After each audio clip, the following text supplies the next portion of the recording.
mean, it's a tricky question. Supplying motive in a crime novel very often just comes down to, follow the money, or chercher la femme, since we're being French.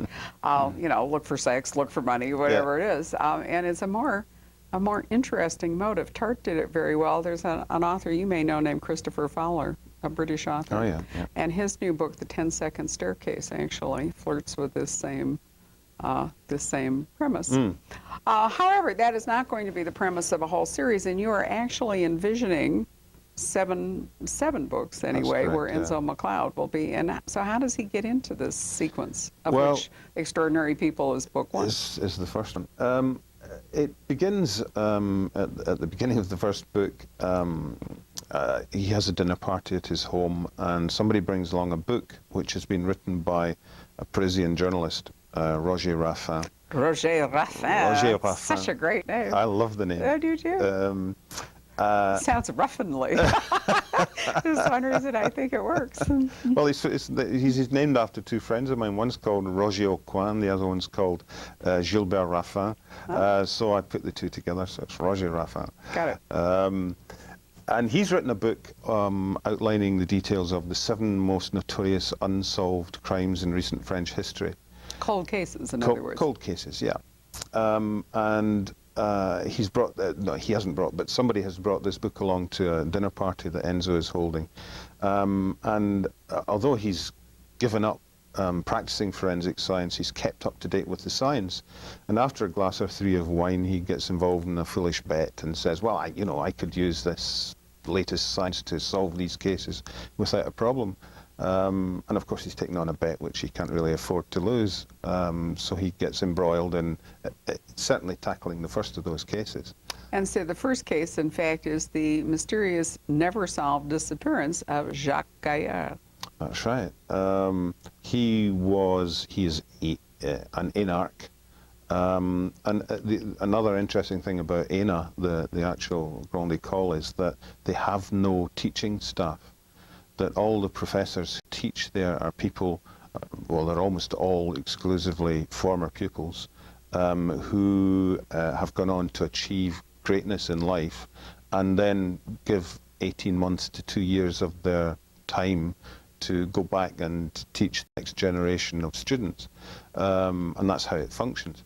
And so he has been a top civil servant, Jacques Gaillard. He's been advisor to the Prime Minister. And he has just completed an 18-month stint as a professor at ENA. And the French have a holiday, a vacation month, the month of August, and everything stops in France. And the rentrée is what they call it, when everybody starts back to work on the 1st of September. And at the rentrée, Jacques Gaillard has vanished, just vanished off the face of the earth. No trace of him anywhere in his apartment, in his office. No sign of foul play. He's just disappeared. And that, at the time, created a huge scandal. This is 10 years ago. It created a huge scandal. And it was occupied the press and the media for months. But with all these things, of course, eventually it starts to die down and recede and disappear. And 10 years on, a lot of people don't even remember anything about Jacques Gaillard. But the fact remains that he disappeared, suspected that he's dead, but nobody knows for sure, and it remains unsolved to this day. So, Enzo, having made this foolish bet, and since he is not practicing at the top of his forensic profession, he's not a wealthy man. So here he is, needing to win the bet, and he comes from Cahors to Paris, and then the whole thing gets underway. Now that's when the Dan Brown part kicks in. And Dan, I said that because really, the Da Vinci Code is a quest novel, which is a classic form of literature. It's basically, somebody going off on a quest to achieve, a journey to find answers or find the Holy Grail or win the fair maid or whatever the heck it is.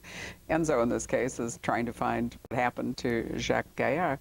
And how did you, because you're forced as the author then to set up this quest and to move him from point to point in the quest in the same way that the symbologist in the Da Vinci Code, gets a group of clues and says, aha, and then that propels him to the next place and on and on.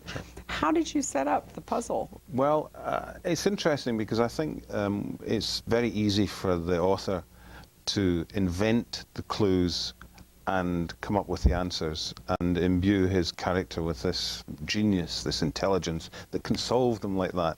Where you, the reader, are looking at these clues and think, well, that's crazy, I could never solve that in a million years, which I think is very much the case with Da Vinci Code. And I didn't want to do that. I wanted to set up clues that, you know, if anybody reading the book so desired, they could apply their thinking and their intelligence to the solving of them themselves and arrive at the correct conclusion. The difficult thing was how to create those clues and the answers and ensure that, you know, that could be done. So the way I did it was, my wife, Janice, who is also a writer, and also Scottish, which is and why also I said way Scottish, back yes. at the beginning you didn't go off to live with a French woman Yeah. in France, right? I call her Miss 167 because that's her IQ. Wow. And I have to tell you, I don't know what my IQ is. I never took the test, or if I did, it was when I was really young and I had no idea what it came out at. And I certainly wouldn't take it now, because if it came out less than 167, I'd never hear the end of it. But I know my dad was 168, so, you know, I can keep her guessing about that. But anyway, I told her, I outlined the basic shape of the book that I wanted to follow and asked her to come up with the clues for me. And these are groups of clues which are found together in various locations, and they are just objects, apparently unrelated things. Now, I mean, I didn't even know that's what they were going to be, because I sent her off to dream up these clues, and these clues would lead to a certain place, possibly come up with a name, and so she presented me with, in the end, 4 sets of clues, which she'd spent days and days and days cooking up, searching the internet.